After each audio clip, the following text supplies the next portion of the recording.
नमस्कार स्टूडेंट। आज का हमारा टॉपिक है रियल नंबर, जो कि क्लास 10th का फर्स्ट चैप्टर है। अब रियल नंबर का जो हम कंसेप्ट आज जो करने वाले हैं, आपको पता होना चाहिए कि रियल नंबर कौन से होते हैं। वो नंबर जो हमारे आसपास जो नंबर है वो सभी किस में होते हैं, रियल नंबर में काउंट होते हैं। जैसे हम अपने आसपास जो नंबर देखते हैं -3, -2, -1, 0, 1, 2, 3, इसके बीच में आते हैं हमारे पास √2, √3 and 2, 3, pi, exponential number etcetera. ये सभी किसमें काउंट होते हैं, हमारे पास रियल नंबर में काउंट होते हैं। तो ऐसे नंबर जिनको हम नंबर लाइन पर रिप्रेजेंट कर सकते हैं, इन सभी नंबर्स को हम किस पर रिप्रेजेंट कर सकते हैं, नंबर लाइन पर रिप्रेजेंट कर सकते हैं। इसलिए इन्हें क्या बोला जाता है, रियल नंबर बोला जाता है। अगर हम डेफिनेशन के हिसाब से देखें तो डेफिनेशन के हिसाब से हमारी इसकी डेफिनेशन बनती है, it include rational and irrational number. Real number that include rational and irrational number. जैसे हम इसको देखते हैं, हम फर्दर डिवाइड करते हैं, इसके चार्ट के द्वारा हम इसको समझेंगे। एक रियल नंबर आगे फर्दर डिवाइड होता है किसमें, rational number and irrational number.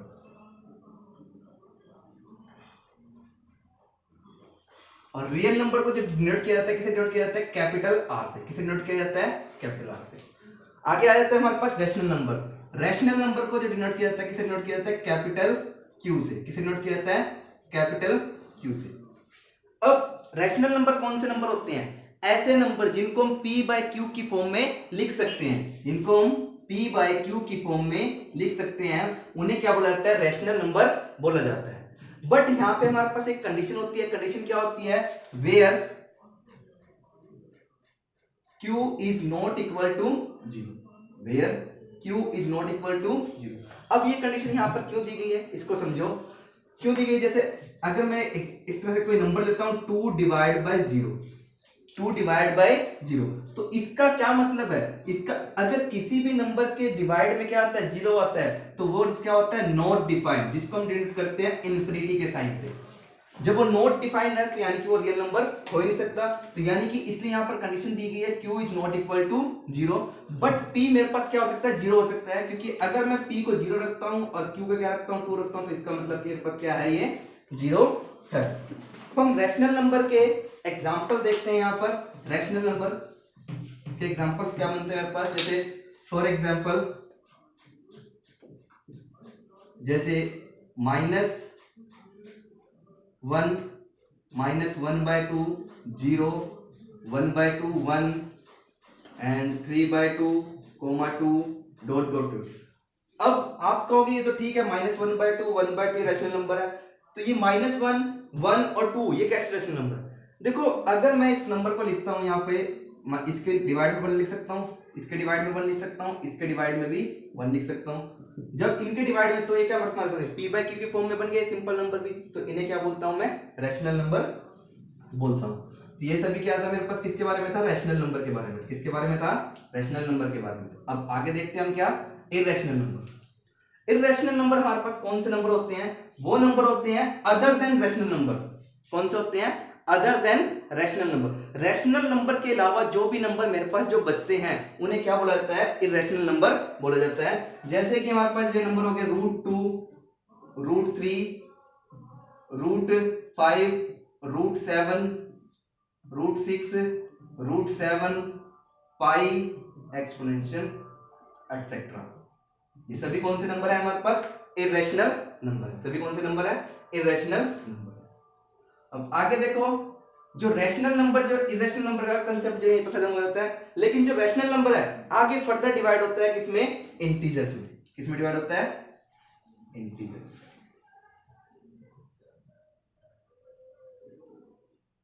अब इंटीजर्स कौन से होते हैं, इंटीजर्स को हम डिनोट करते हैं कैपिटल जेड से। किसे डिनोट किया जाता है इनको हमारे पास, कैपिटल जेड से। इधर क्या आता है हमारे पास, इधर फ्रैक्शन नंबर। कौन सा आता है, फ्रैक्शन नंबर। फ्रैक्शंस में मेरे पास कौन से आते हैं, फ्रैक्शंस में मेरे पास आते हैं 1/2, 1/3, 1/5 ये फ्रैक्शन में होते हैं। और इंटीजर में कौन से होते हैं? Positive and negative number. कौन से नंबर होते हैं? Positive and negative number include zero, zero को इंक्लूड करते। अब जैसे यहाँ पास यहाँ पे बन जाते हैं -3, -2, -1, 0, 1, 2, 3। फ्रैक्शन वाले नंबर नहीं आएंगे यहाँ पर, सिर्फ पूरे पूरे ये -2, -1, -1, 0, 1, 2, 3 ये नंबर आएंगे एटसेट्रा। ये कौन से आ गए मेरे पास? इंटीजर। डिनोट किससे किया जाता है? इनको कैपिटल जेड से डिनोट किया जाता है। किससे डिनोट किया जाता है? कैपिटल जेड से। अब जो इंटीजर जो होते हैं आगे फर्दर डिवाइड होते हैं किसमें? होल नंबर में। किसमें डिवाइड होते हैं? Whole number. होल नंबर को जो डिनोट किया जाता है किससे डिनोट किया जाता है? कैपिटल डब्ल्यू से। किससे डिनोट किया जाता है? कैपिटल डब्ल्यू से। और इधर आ जाते हैं नेगेटिव नंबर। कौन से नंबर आते हैं? Negative number. तो नेगेटिव नंबर मेरे पास कौन से होते हैं? जैसे -3, -2, -1 ये नेगेटिव नंबर। अब होल नंबर कौन से होते हैं? होल नंबर्स वो नंबर होते हैं जो कि नेचुरल नंबर के साथ जिसमें जीरो आ जाता है। जैसे नेचुरल नंबर मेरे पास कौन से होते हैं? 1, 2, 3, 4 ये क्या होते हैं? नेचुरल नंबर जिसमें इंक्लूड क्या होती है हमारे पास? जीरो भी इंक्लूड होते हैं। तो होल नंबर में मेरे पास कौन से होते हैं? 0, 1 पॉजिटिव नंबर आएगा। होल नंबर सारे नंबर क्या होंगे? पॉजिटिव होंगे। 0, 3, 4 dot dot dot up to infinity. और जीरो भी क्या होगा? इंक्लूड। इसके आगे हमारे पास जो होल नंबर्स के आगे जो कंसेप्ट है वो क्या है हमारे पास? नेचुरल नंबर का। किसका है? आगे किसमें डिवाइड होता है? आगे फर्दर किसमें होल नंबर किसमें डिवाइड होता है? हमारे पास नेचुरल नंबर में जो डिवाइड होता है। तो नेचुरल नंबर मेरे पास कौन से होते हैं?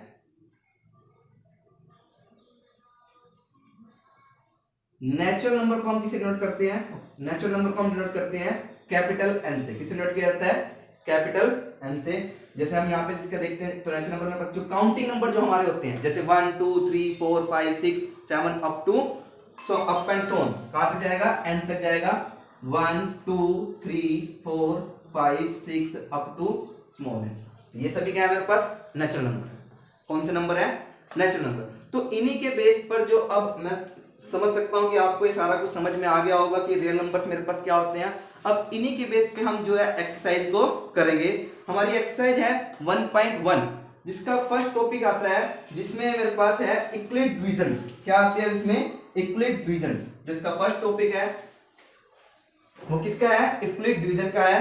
तो हम इक्विलिब्रियम डिवीजन एल्गोरिथम जो हमारी एक्सरसाइज 1.1 का फर्स्ट टॉपिक है अब हम इसको डिस्कस करेंगे। इक्विलिब्रियम डिवीजन हमारे पास क्या होती है? इसका एक फॉर्मूला होता है A = BQ + R। R यहाँ पे शो करते हैं मेरे पास रिमाइंडर को, B मेरे पास क्या है? कांस्टेंट है, Q मेरे पास क्या है? यहाँ पर कोएफिशिएंट है। ठीक है, तो अब हम इसमें देखते हैं इक्विलिब्रियम डिवीजन हम करते कैसे हैं। हमारे पास ये पता होता है कि जैसे हमारे पास ये है दो नंबर होंगे। किसके लिए यूज किया जाता है इक्विलिब्रियम डिवीजन को? एचसीएफ फाइंड आउट करने के लिए यूज किया जाता है दो नंबर्स का। जैसे कि अब इसमें हमारे पास करना क्या हमने, हमारे पास दो नंबर होगा उसमें से एक हमारे पास क्या होगा? डिवीजर होगा, एक क्या होगा? डिविडेंड। एक क्या होगा? डिविडेंड। तो इनमें से हमारे पास यहाँ पर क्या मिलेगा? क्वोशिएंट। इधर क्या होगा मेरे पास?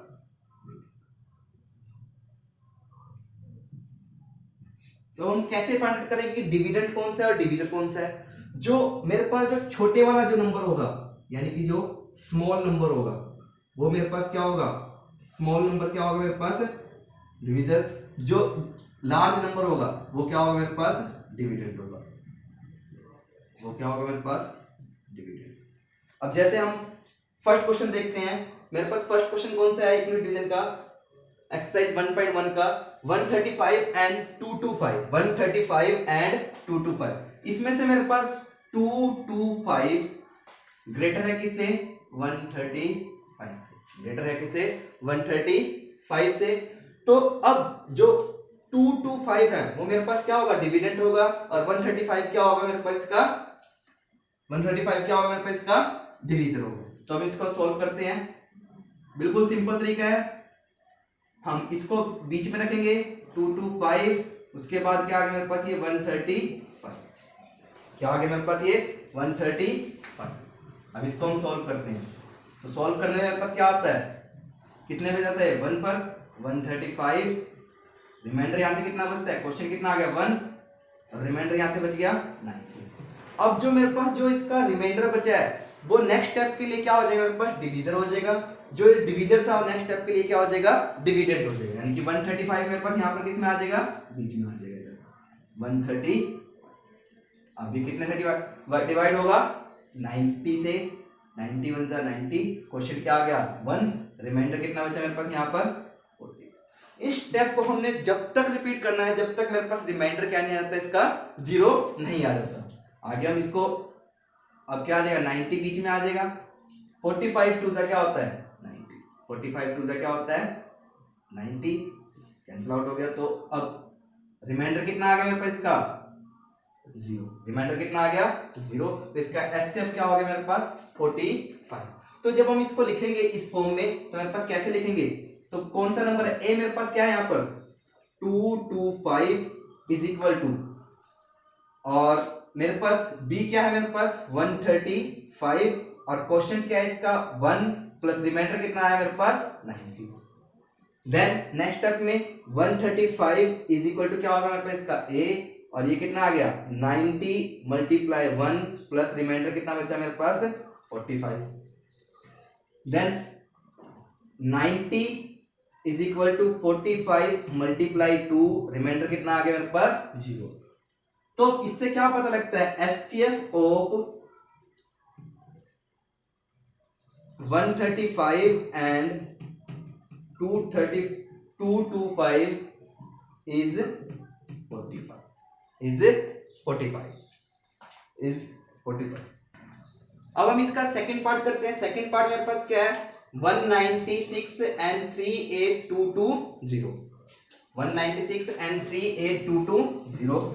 तो यहां से 38220 ग्रेटर है किससे 196 से, तो इसका डिविडेंड कौन सा बनेगा, ये बनेगा, और डिविजर कौन सा बनेगा 190। यहां से मेरे पास क्या हो जाएगा ये 38220 196, डिवाइड करते हैं हम इसको 1, क्योंकि यहां पर ये जो है 196 आएगा 1 से ही जाएगा ये, तो 196 करते हैं हम इसको आगे सॉल्व, 6 8 1 2।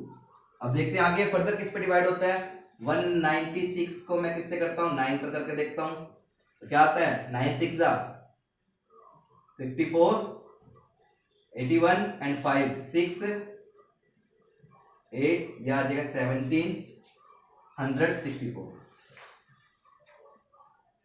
12 से 4 8, क्या आएगा 9 कैंसिल आउट, और ये क्या आएगा ऊपर से ये 0 तारा, और यहाँ पर तारूंगा मैं। अब आगे फर्दर ये किस पे डिवाइड होगा 5 पर डिवाइड करके देखते हैं इसको हम, 196 मल्टीप्लाई 5, तो क्या आता है मेरे पास ये 089 980, तो कंप्लीटली डिवाइड हो गया। तो अब मेरे पास इसका रिमाइंडर इसी नंबर से डिवाइड हो गया कंप्लीटली, तो रिमाइंडर कितना आ गया मेरे पास 0 आ गया। तो इसका एचसीएफ क्या हो जाएगा मेरे पास, अब इसको हम लिखते हैं यूक्लिड डिवीजन की फॉर्म में, 196 1382220 is equal to 196 multiply 195 is equal plus 0। Reminder क्या आ गया मेरे पास यहाँ पे इसका 0 आ गया। तो अब यहाँ पे मेरे पास इसका एचसीएफ क्या है, क्योंकि यहीं से ये फर्स्ट स्टेप में क्या हो गया मेरे पास कंप्लीटली 0 हो गया, तो इसका एचसीएफ दोनों नंबर कितना आ गया 3, एचसीएफ ऑफ 196 एंड 38220 इज 196। अब हम सोल्व करते हैं फर्स्ट क्वेश्चन का थर्ड पार्ट। थर्ड पार्ट में मेरे पास दो नंबर दिए हैं 867 ग्रेटर देन है किससे 255। थर्ड पार्ट है जिसका सोल्व कर रहे हैं फर्स्ट क्वेश्चन का। तो यहाँ पर ये क्या बनेगा मेरे पास इसका डिविडेंड बनेगा और डिवीजर क्या बनेगा 255। तो हम इसको सोल्व करते हैं इक्वल डिवीजन से। 867 255, इसको डिवाइड करके देखते हैं कितने में जाता है। ये जाता है 3 पर, तो 255 मल्टीप्लाई 3 15 6 और ये क्या आ गया मेरे पास 765। तो क्वेश्चन क्या आ गया मेरे पास यहाँ पर 3 और यहाँ आ जाएगा 765। अब इसको हम कट करते हैं 7201। इसको फर्दर हम अब जो इसका जो डिवीजन है वो मेरे पास कहाँ आ जाएगा, इसके डिविडेंड में आ जाएगा। 255 डिवाइड करता हूँ उससे, कितने पे जाएगा, ये आएगा मेरे पास 1020। तो 2 से इसको मल्टीप्लाई किया जाता है, कितना आता है 204। रिमाइंडर यहाँ से क्या बचेगा 51, रिमाइंडर क्या बचेगा यहाँ से 51। एंड नाउ 102 मेरे पास क्या बन जाएगा डिविडेंड। जब मैं इसको डिवाइड करता हूँ 51 मल्टीप्लाई करता हूँ 51 को 2 से, तो मेरे पास क्या आ जाएगा 102। अब इसका रिमाइंडर कितना आ गया मेरे पास 0। तो 51 क्या होगा, इसका एचसीएफ होगा। तो मुझे इसको इक्वल डिवीजन की फॉर्म में लिखना है। तो A is equal to formula क्या था, A is equal to B Q plus R. तो A की वैल्यू मेरे पास यहाँ पर क्या थी 867 is equal to 255 plus reminder कितना क्वेश्चन क्या आया था मेरे पास 3, रिमाइंडर बचा था मेरे पास 102। नेक्स्ट स्टेप में क्या है मेरे पास 255 इज इक्वल टू 102 मल्टीप्लाई 2 और रिमाइंडर क्या बचा था यहाँ से 51। और नेक्स्ट स्टेप में 102 is equal to 51 multiply 2, reminder क्या आ गया मेरे पास 0। तो 51 क्या हो गया इसका एचसीएफ। तुम्हारे पास एचसीएफ क्या आ जाएगा, एचसीएफ ऑफ 867 एंड 255 इज 51। अब हमारा सेकंड क्वेश्चन है इसमें एक्सरसाइज का 1.1 का ही। Show that any positive odd integer is of the form 6q plus 1, 6q plus 3 और 6q plus 5 where q is a sum integer। जहां पर q क्या है मेरे पास एक सम इंटीजर दिया है। अब इस क्वेश्चन को बहुत ही इजी क्वेश्चन है, इसको भी हम किससे करेंगे इक्वल डिवीजन एल्गोरिथम से करेंगे। किससे करेंगे हम इक्वल डिवीजन एल्गोरिथम से। इक्वल डिवीजन एल्गोरिथम पहले मैं इसमें मानता हूं कि मेरे पास क्या था कि लेट सॉल्यूशन देखते हैं हम इसका। Let a be any positive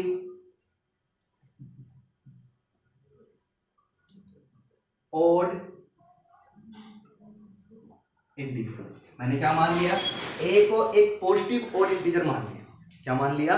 और दूसरा क्या माना मैंने, b इज इक्वल टू जो यहां से मेरे पास ये दिखाया है b इज इक्वल टू क्या मान लिया मैंने 6 मान, क्या मान लिया 6।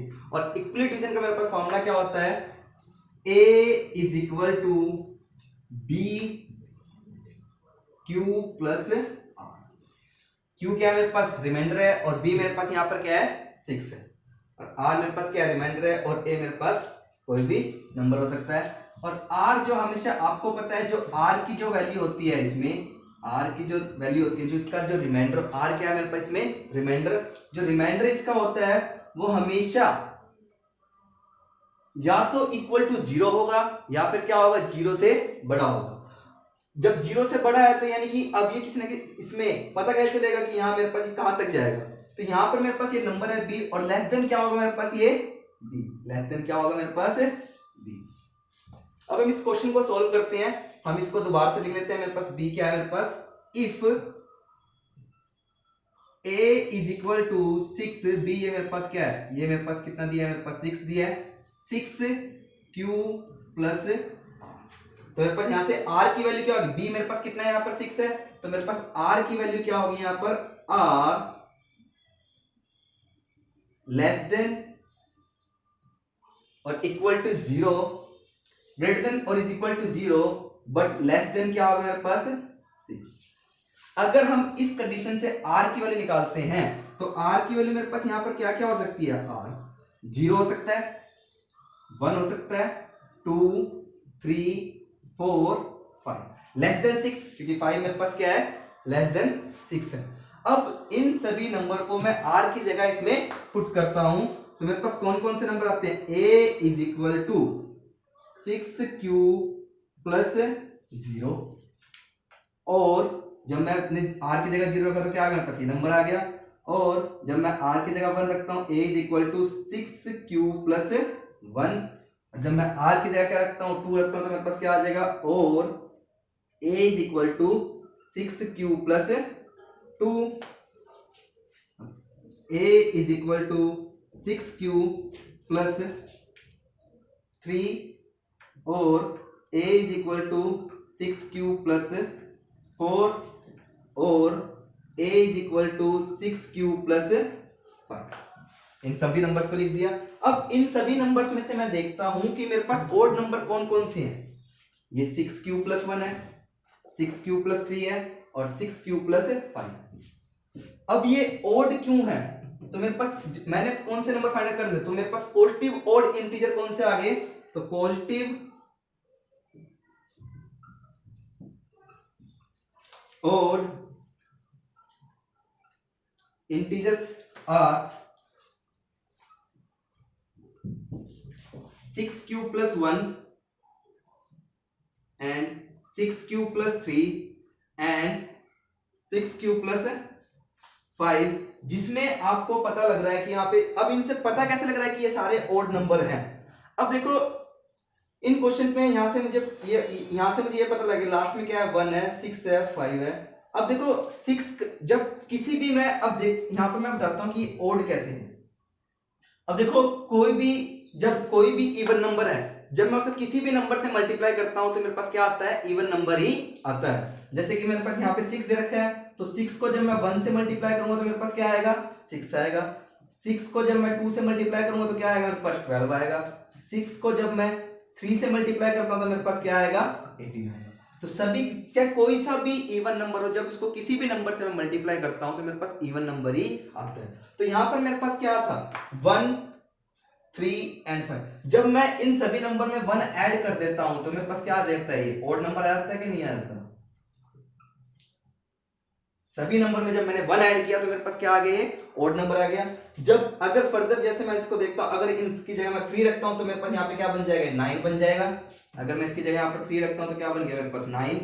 अगर मैं ये कितना बन जाएगा, मेरे पास बन जाएगा 15, और ये बन जाएगा मेरे पास 21। तो अभी भी मेरे पास सारे क्या है, ये ओड नंबर है। तो इसमें से मैंने जो पिक किए तो ये क्या है, मेरे पास इसके ओड नंबर है, 6q plus 1, 6q plus 3, 6q plus 5। इसी तरह के मेरे पास और भी क्वेश्चन आ सकते हैं इसके, जैसे कि फर्दर हम देखते हैं, यहाँ पे इसकी जगह यहाँ पर 2 हो सकता है, यहाँ पर 4, यहाँ पे 6 की जगह 2 हो सकता है, 4 हो सकता है, 8 हो सकता है। तो इन सभी क्वेश्चन को आपने इसी तरीके से करना है। ये हमारा आज का लास्ट क्वेश्चन था, बाकी हम नेक्स्ट वीडियो में देखेंगे। धन्यवाद।